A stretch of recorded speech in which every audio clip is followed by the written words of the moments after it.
자, 여러분 이 작품은 박재삼 시인의 수정가라는 작품인데요. 여러분 박재삼 시인은요.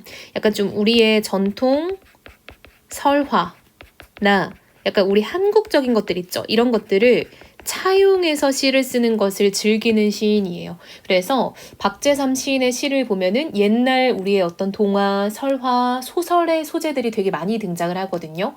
그래서 이런 것들도 좀 주목을 하면 좋을 것 같고요. 이 작품은 춘향의 어떤 마음을 소재로 쓴 시예요. 그래서 이 수정가의 수정이 여러분 크리스탈, 보석 말하는 거거든요. 근데 그걸 이제 수정의 마음에 춘향의 마음에 빗대는 거예요. 그래서 이 글의 소재는 춘향의 마음이라고 할 수 있겠죠. 근데 여러분 춘향하면 우리 친구들 다 당연히 알 거라 믿어요.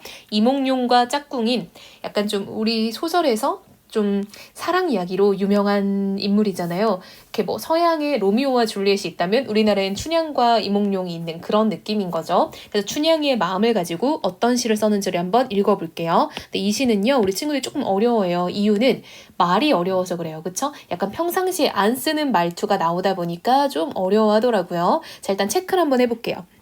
보면요, 여러분, 뭐뭐었을래 이런 좀 특이한 말투를 써요. 근데 여러분 이거는 쌤도 모르는 말투예요. 그쵸? 이거는 이제 정말 좀 옛스러운 말투인데 박재삼 시인이 지금 시에서 구현을 한 거죠. 그쵸? 자, 그 다음 여기 보면은 아래 이어는 뭐뭐 했을까나 뭐 했을까나 이런 식으로 반복을 하고 있죠. 자, 그래서 이런 걸 우리가 유사한, 동일한이죠?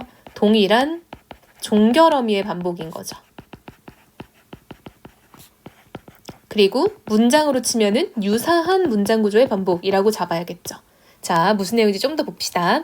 집을 치면, 여러분 이게 무슨 말이냐면요. 집으로 친다면 이런 말이에요. 집으로 치자면 이런 말인 거야. 자, 무엇을요? 춘향이의 마음을 이렇게 되는 거예요. 춘향의 마음을 집으로 친다면 정화수 잔잔한 위에 아침마다 새로 생기는 물방울의 신선한 우물집이었을 거다라고 보는 거죠. 즉, 이 춘향이의 마음은 신선한 우물집과 같다 이런 말인 거예요. 그렇죠? 그래서 이거는 춘향이의 마음을 비유적으로 표현한 부분이라고 볼 수 있겠죠. 자, 근데 어떤 우물집이야? 정화수는 여러분 옛날에 우리 집에서 약간 이제 그릇에다 물 떠놓고 비는 걸 정화수라고 했거든요. 그 물 자체를. 정화수가 잔잔한 그 위에 여러분 얼마나 신성스러워요. 뭔가 약간 좀 이렇게 기도하는 물이잖아요. 근데 그 위에 아침마다 새로 생기는 신선한 물이래요. 그러니까 보면은 약간 춘향의 마음에 지금 빗대어 있는 이런 표현들 있죠. 이런 것들이 굉장히 뭔가 맑고 깨끗하고 순수하고 이런 느낌으로 지금 연결이 되어 있는 거예요. 또한 나열이죠, 여러분. 자, 춘향의 마음에 대한 비유가 안 끝났어요. 윤이 나는 마루에 그 끝에 평상에 가라앉은 뜰하게 물냄새 창창한 그런 집이었을 수도 있겠다라는 거예요. 즉, 춘향의 마음을 비유하는 게 지금 여러 가지가 나오고 있는데요. 두 번째는요. 어떤 물냄새가 창창한 집인데 윤나는 마루에 평상에 가라앉은 뜰하게 있는 그런 집. 즉 한마디로 이것도 뭔가 잘 정돈된 이런 느낌인 거죠. 자, 그리고 또 여러분 여기 보면요. 물 냄새가 창창하다라고 되어 있는데 사실 여러분 냄새는 후각이에요. 그쵸? 창창하다는 거는 우리가 시각적인 걸 말하는 거거든요. 그래서 이거는 후각의 시각화라는 공감각적 심상이 쓰였다라는 거 알 수 있겠죠. 그쵸? 물 냄새가 보이는 것처럼 표현이 된 거예요. 서방님은 바람 같단들 어느 때고 바람은 어려울 따름. 자, 여러분 서방님은 이꼴 이몽룡이죠. 이몽룡은 바람 같다. 여러분 바람은 여기저기 떠도는 존재잖아요. 즉 자유로운 존재를 뜻하는 거잖아요. 한마디로 자유롭다, 어디든든 떠돈다라는 거는 춘향의 곁에 없다 이런 느낌을 지금 보여주는 거죠. 즉 이몽룡은 지금 춘향의 곁에 없어서 지금 춘향이는 혼자 있는데 어느 때고 바람은 어려울 따름, 어리어온다라는 건 이제 옆으로 언젠간 오겠다라는 거죠. 그 옆에 순순한 쓰러지는 물방울에 찬란한 춘향의 마음이 아니었을래? 라고 해서 이번에는 춘향이의 마음을 뭐에다 빗대고 있다? 순순한 쓰러지는 어떤 물방울에다가 춘향의 마음을 빗대고 있는 거예요. 그게 찬란한 마음이었을 거다라고 세 번째 비유가 등장이 된 거죠. 그래서 우리가 지금 1연은요. 전반적으로 순수하고 어떤 맑은 춘향의 마음을 비유하는 것들로 지금 나열되고 있어요. 다양한 소재로 비유하고 있다라는 거 알 수 있겠죠? 자, 이어서 볼게요. 하루에 몇 번쯤 푸른 산 언덕들을 눈 아래 보았을까나? 그러면 그때마다 일렁이 오는 푸른 그리움에 얼려 흐느껴 물살 짓는 어깨가 얼마쯤 하였을까나? 진실로 우리가 받들 산신령은 그 어디 있을까마는 산과 언덕들의 말리 같은 물살을 굽어보는 춘향은 바람에 얼린 수정빛 임자가 아니었을까나? 라고 뭐라는 거야, 여러분 봐. 하루에 몇 번쯤 푸른 산 언덕들을 눈 아래 봤을 거래요. 춘향이가. 왜요? 여러분 춘향이가 왜 이렇게 하루에도 몇 번씩 산 언덕들을 내려다봤겠어? 그쵸? 임을 기다리면서 그리워하고 있었던 거죠. 이제 오나? 이제 오나? 하면서 계속 쳐다봤던 거죠. 그러면 그때마다 일렁이 오는 푸른 그리움에 어울려서 흐느껴 물살 짓는 어깨, 즉 여러분 흐느껴 물살 짓는 어깨는 뭐야? 춘향이가 울고 있는 거죠. 그쵸? 춘향이가 기다림에 지쳐서 울고 있는 그런 모습인 거죠.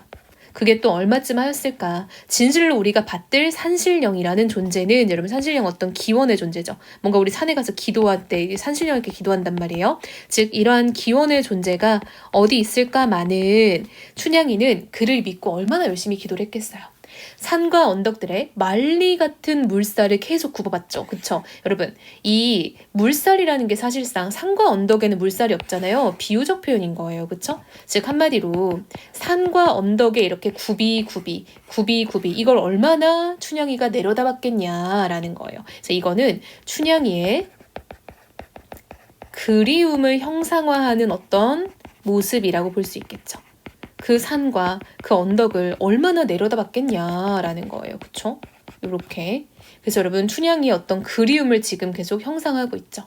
그렇게 보면 춘향은 바람에 어울린 수정빛 임자가 아니었을까라고 하죠. 여러분 수정빛 임자라는 건 뭐야? 수정이 그 크리스탈 보석이라고 했잖아요. 즉 보석 같은 마음을 지닌 주인이다 라고 보는 거죠. 춘향이는 실로 그러한 것에 잘 어울리는 존재다. 즉 춘향이의 어떤 그 기다림과 그리움의 하늘 아름다운 수정으로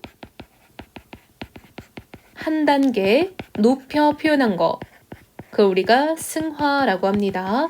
그래서 승화된 표현이다라는 거 알 수 있겠죠. 그래서 두 번째는 춘향이가 얼마나 이렇게 그리워하며 봤을까에 대해서 지금 상상하여 표현을 하고 있죠. 자, 여러분 이런 표현을 한 번 더 우리가 주목을 해볼 건데요. 푸른 그리움. 자, 여러분 우리 그리움이라는 건 사실상 눈에 보이지 않는 감정이죠. 이런 거 우리가 추상적인 관념이라고 해요.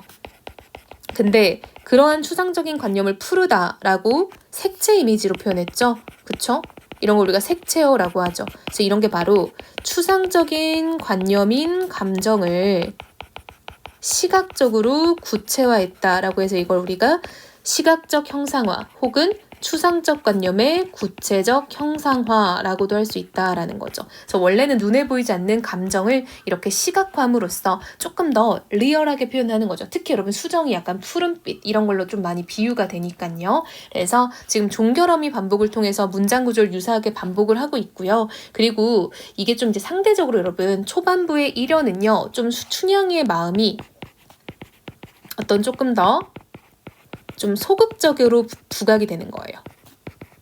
그러니까 왜냐하면 그냥 위에서는 화자가 춘향의 마음은 이러지 않았을까? 춘향의 마음이 이런 집이 아니었을까라고 생각을 한다면 이번에는 춘향이가 직접 이미 오나 안 오나 나와서 기다리는 모습이 보이잖아요. 그런 변에서는 춘향이 어떤 적극적인 태도가 부각된다라고 해서 1연과 2연이 차이가 있다라고도 봅니다. 그래서 우리 친구들이 이런 것들을 잘 분석해 놓으면 좋을 것 같아요. 자, 제재는 춘향이의 마음이고요. 주제는 뻔하죠. 그쵸? 춘향이의 임에 대한 그리움이라고 정리할 수 있겠죠.